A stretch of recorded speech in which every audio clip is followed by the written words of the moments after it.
Salam, hər vaxtınız xeyir olsun. Yeni 7-ci sinif riyaziyyat dərsliyindən səhifə 10-u açaq və buradakı tapşırıqlara baxaq. Deməli, uşaqlar, rasional ədədlər. Yəni, mən bunu öncəki videoda sizə izah etmişdim ki, rasional ədəd nə deməkdir? Yəni, rasional ədəd bizim indiyənə qədər öyrəndiyimiz bütün ədədlər əslində rasional ədəddir. Yəni, bax, A bölünsün B şəklində yazıla bilən ədədlərə rasional ədədlər deyilir. Tərifi budur. Yəni, kəsr kimi yazıla bilən ədədlər rasional ədədlər sayılır. Məsələn, deyə bilərsiniz ki, 5. Axı 5 kəsr deyil, onda o nətər rasional olur? Məsələn, deyirsən ki, bütün ədədlər rasionaldır, onda 5 də rasionaldırsa, niyə burada yazır ki, bütün yəni A bölünsün B şəklində yazıla bilən ədədlərdir rasional? Axı A bölünsün B şəklində yazılmayıb 5. Nə olsun yazılmayıb uşaqlar? Açıqlaması budur ki, nə olsun yazılmayıb? Yazılmayıb deməyə o demək deyil ki, biz bunu kəsr kimi yaza bilmərik. Məsələn, mən 5-i necə göstərə bilərəm? 2-də 10 kimi, düzdürmü? Və yaxud da hər bir ədədin əslində məxrəcində 1 durur.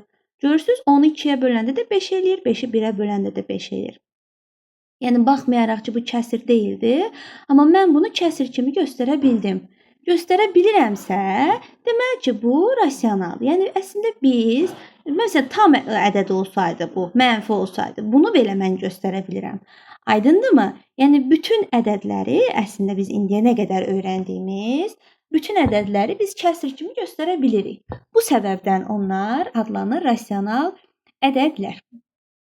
Deməli, uşaqlar, deyir ki, kəsrin qarşısında mənfi işarəsi varsa, onu surətində və ya məxrəcində yazmaq olar. Bu nə deməkdir?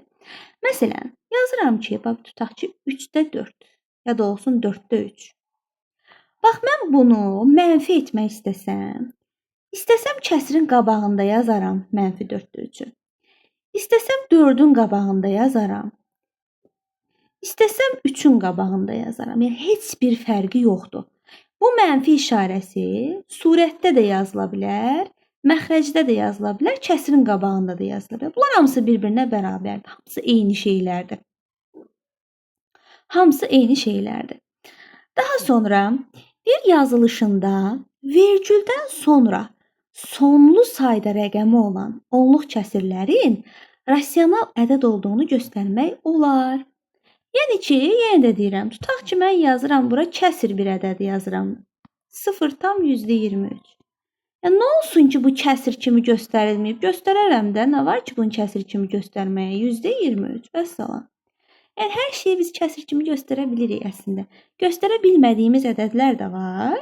Onu da biz 8-ci sinifdə öyrənəcəyik. Hələ onu tezdir demək üçün. Deməli, uşaqlar, deyir ki, A və B tam ədədləri eyni işarəlidirsə müsbət, müxtəlif işarəlidirsə mənfi.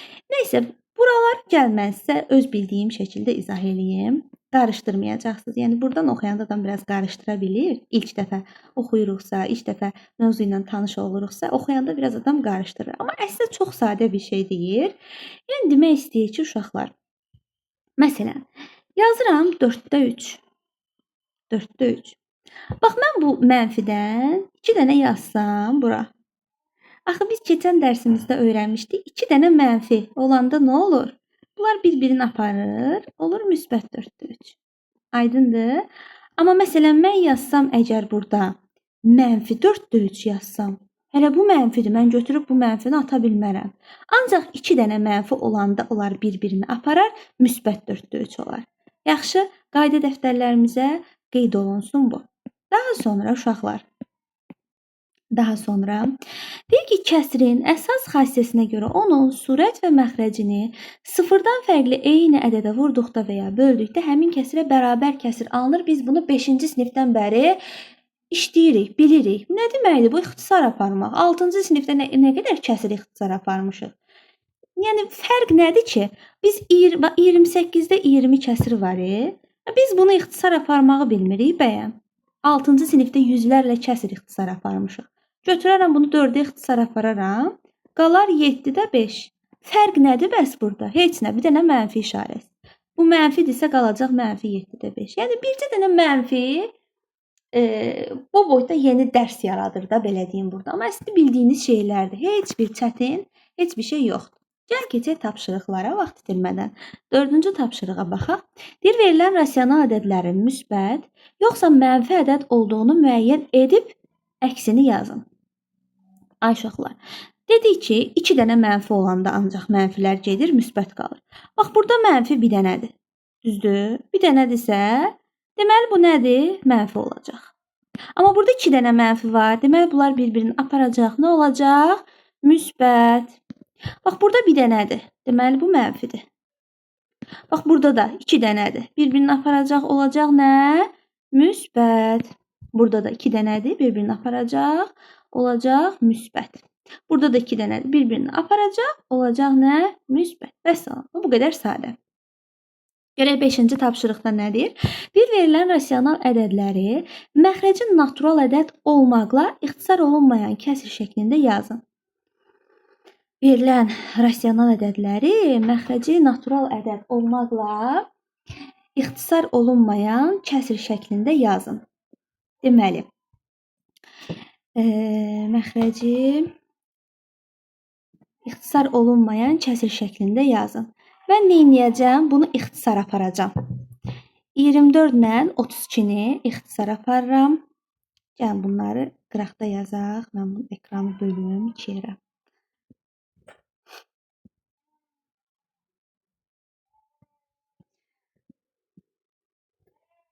Deməli, nə edəcəyik? Yəni sadələşdirəcəyik də bir növ. Kəsirlərin hamısını bir növ sadələşdirəcəyik. Hansı tapşırıqdır? 5-ci tapşırıq. Çalışma nömrə 5. Deməli, mənfi 24 surətdə, mənfi 32 məxrəcdə. Uşaqlar, mənfilər bir-birini apardı. Birinci növbədə cavabımız müsbət qalır.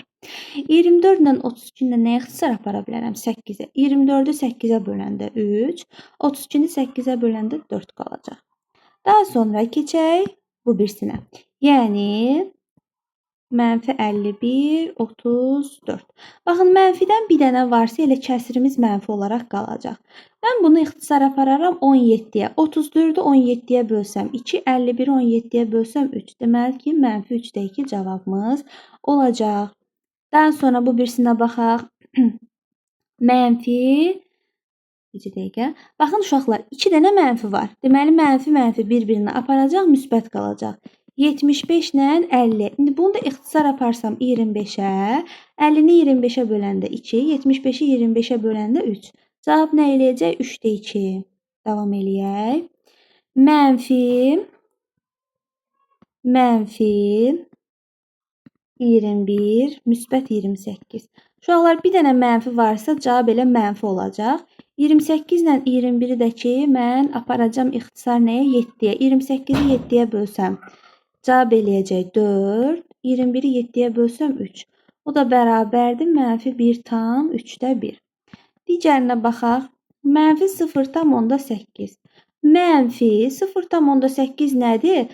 Surətdə 8, məxrəcdə nə? 10-da 8. Çünki vergüldən sonra bir rəqəm varsa, bir dənə 0 yazacam. İndi bunu da ixtisar aparıram 2-yə. 8-i 2-yə böləcəm 4, 10-u 2-yə böləcəm 5. Cavab eləyəcək mənfi 5-də 4. Daha sonra 0 tam %75. 0 tam %75 bərabərdir. Məxrəcinə yazacam 1 yanında 2 dənə 0. Surətinə yazacam 75. Və bunu ixtisar aparacam nəyə? 25-ə bölünür ikisi də. 75-i 25-ə bölsəm 3, 100-i 25-ə bölsəm 4. Sonra keçəcəm mənfi 2 tam 10-da 5-ə. Mənfi 2 tam 10-da 5. O da bərabərdir mənfi.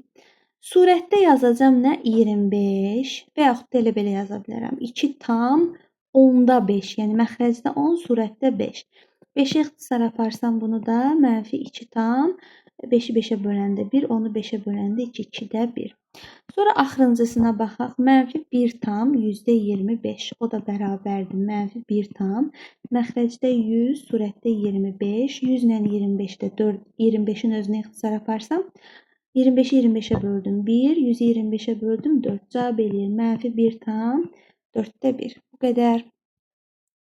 Deməli, bağlayaq. Deməli uşaqlar, səhifə 10-un izahı bu qədər. Növbəti video dərsimizdə isə səhifə 11-dəki tapşırıqların izahlarına baxacağıq. Hələlik.